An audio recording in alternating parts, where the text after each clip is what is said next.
Mga master, okay lang bang? Huwag niyong skip ang mga ads sa aking mga video kung okay lang mga master. Salamat sa solid na suporta po. Yon, what's up mga masters? Nandito na naman tayo sa panibagong araw, panibagong kabanata na naman ang pagsasama-samahan natin ngayon, guys.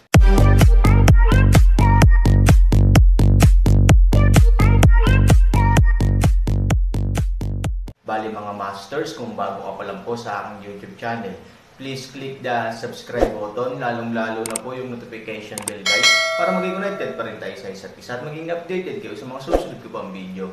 Bali mga masters, bago natin umpisahan ng kwento ay mag-shoutout po muna tayo para sa mga solid nating tagapakinig. Shoutout kay Hot Anime, shoutout kay Benji Raffles, shoutout kay Romel Damos, at shoutout kay Raimundo Dayundon. Yun na nga mga masters, no? Bali hindi na ito patagalin. In 3, 2, 1, let's go!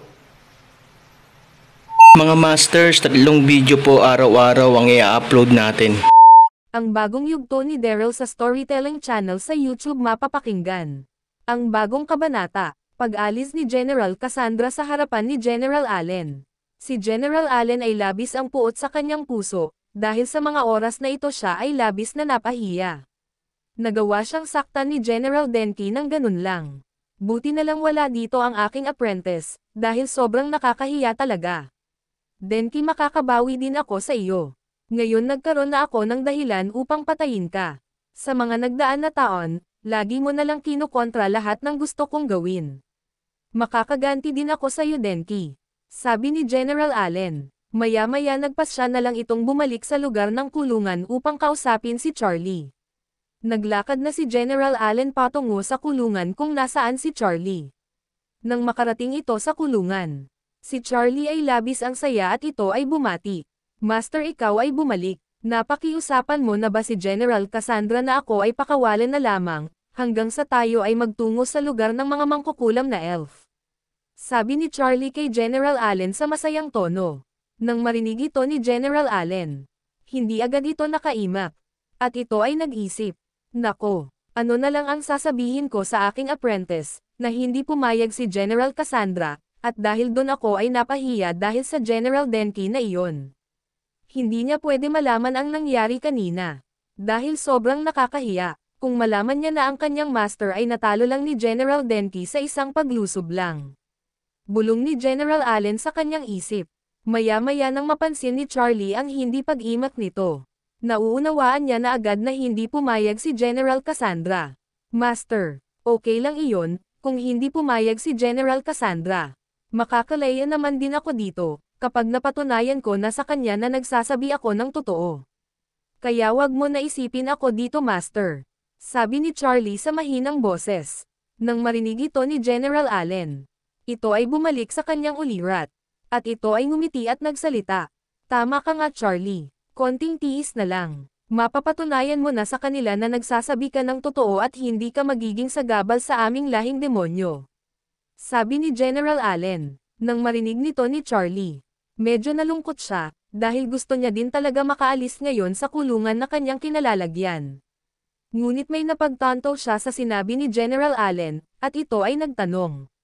Master, anong sabi mo kanina? Mapapatunayan ko din sa kanila. Bakit kanila? Sino pa ba ang dapat makaalam na ako ay nagsasabi ng totoo? Sabi ni Charlie. Nang marinig ito ni General Allen, ito ay hindi nakaimik agad. At ito ay may naisip. Oo nga, magagamit ko ang elf na ito laban kay General Denki. Ang elf na ito na aking apprentice na ngayon, ay may pag-uugali din na masama. Sa kanyang mga kalahing elf, nakagawa nga ito ng kalapastanganan gawain. Tama, magagamit ko siya laban kay General Denki. Bulong ni General Allen sa kanyang sarili. Maya-maya nagsalita si General Allen at sinabi, Charlie, tama ka nang narinig sila. Sila General Cassandra at ang walang kwentang na si General Denki.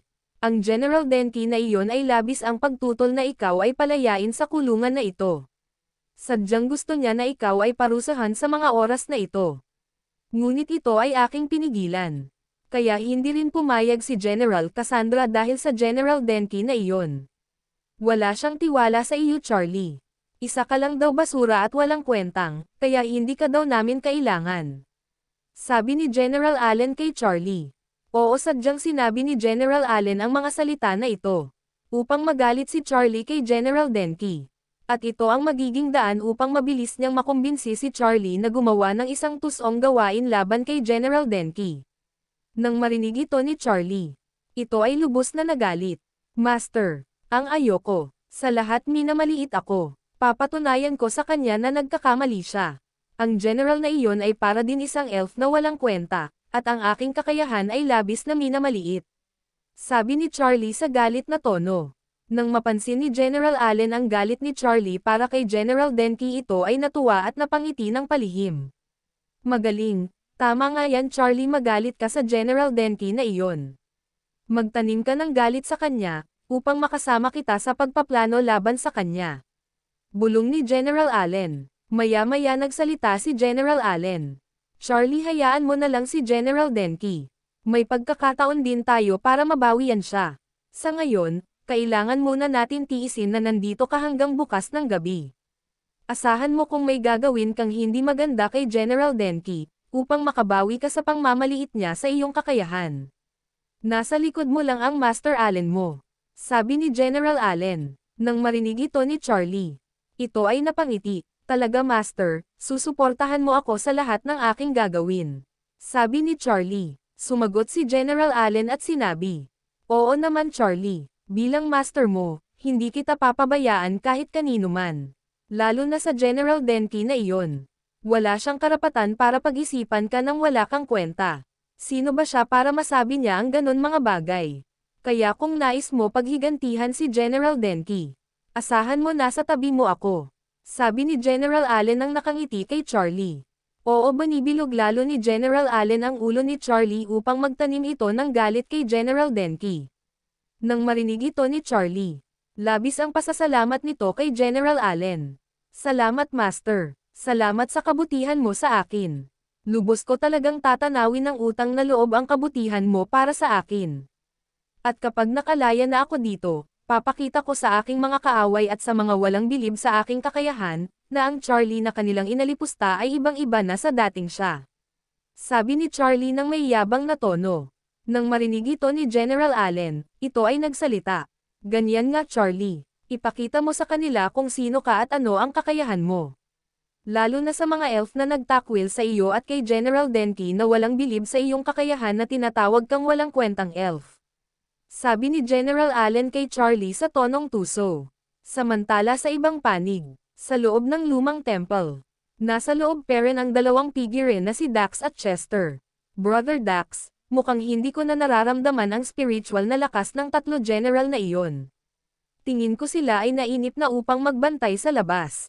Halika silipin natin. Sabi ni Chester kay Dax, nang marinig nito ni Dax ito ay labis ang saya. Tama ka nga kapatid Chester.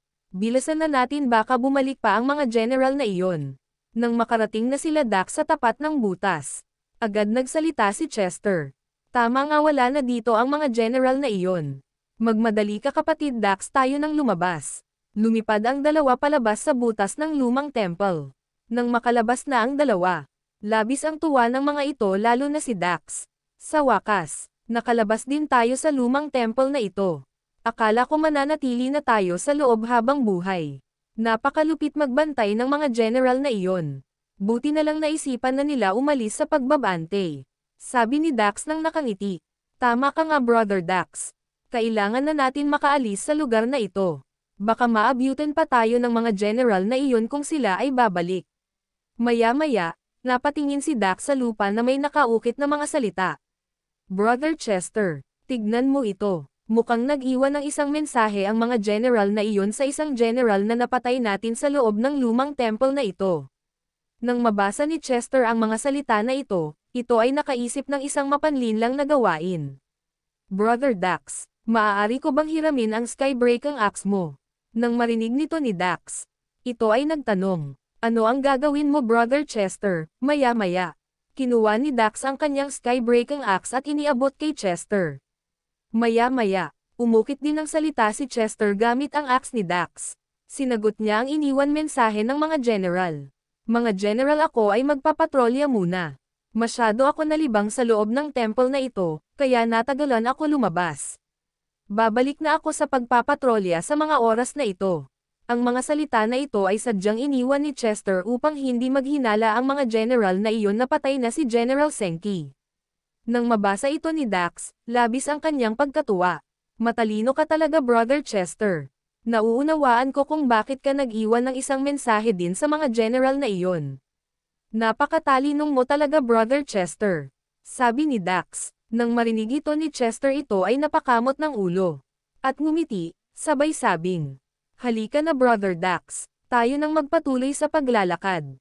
Baka maabutin pa tayo dito ng mga general na iyon. Naglakad na nga ang dalawa, ngunit ang mga ito ay hindi alam kung saan sila tatanggo. Ang nasa isip lang nila sa mga oras na ito, ang makaalis sa lumang temple na kanilang pinagtaguan ng ilang araw. Samantala sa kabilang panig, sa loob ng kaharian ng mga demonyo, si General Cassandra ay nasa kanyang silid. Nag-iisip ito sa mga pwedeng mangyari, lalo na sa kanyang nalaman na si General Allen ay nakialam sa gawain ng mga lahing elf. Tulad ng pagpapalaya nito sa isang elf na pinarusahan at itinapon sa sagradong bangin ng mga elf. Labis ang pag-aalala ni General Cassandra sa mga oras na ito. Tuldok, sigurado malalagot kami sa Haring Demonyo, kapag nangyari ang malaking labanan laban sa aming lahing demon at sa lahing elf. Napakawalang ingat kasi ng General Allen na iyon. Sana ngayon ang dalawang takas lang ang aking iniisip. Kailangan maging handa kami sa pwedeng mangyari. Kailangan ko din si General Senki sa mga oras na ito. Bakit hindi pa ito nakakabalik hanggang ngayon mula sa loob ng lumang temple na iyon? Hindi kaya masyado kami naging kampante. Baka natagpuan na nga ni General Senki ang mga takas na iyon sa lugar ng lumang temple. At baka may nangyari na sa kanya. Ang dalawang takas na iyon ay may kakayahan din upang makipaglaban, at ang kanilang spiritual na tinataglay ay masyado din malakas. Nako, wag mo sabihin patay na si General Senki. Kailangan ko ito malaman. Kailangan namin bumalik sa lugar kung nasaan ang lumang temple. Bulong ni General Cassandra sa kanyang isip. Tama nga nang hinala si General Cassandra na si General Senki ay nasawi na nila Chester at Dax sa loob ng lumang temple. Dahil sa matalinong plano ni Chester kaya natalo nila ang general mula sa lahi ng mga demonyo nang hindi gumagamit ng spiritual na lakas. Maya-maya, nagpasya nga si General Cassandra na bumalik sa lumang temple. Mabilis itong lumabas sa kanyang silid at ito ay pumunta kung nasaan sila General Allen at General Denki. Nasaan na kaya ang dalawang general na iyon? Kailangan ko sila ngayon upang sadyain ang lumang temple na iyon at silipin kung ano na nangyari kay General Senki. Yun na nga mga masters, no? Bali panibagong kabanata na naman yung natapos natin ngayong gabi. Muli, maraming salamat po talaga sa walang sawang suporta po sa aking YouTube channel na talagang inaabangan nyo po ang bawat upload ko po. Bali mga masters, magkita-kita ulit po tayo bukas ng gabi at ngayon po ay magpapaalam po muna tayo. Bali mga masters, bye-bye!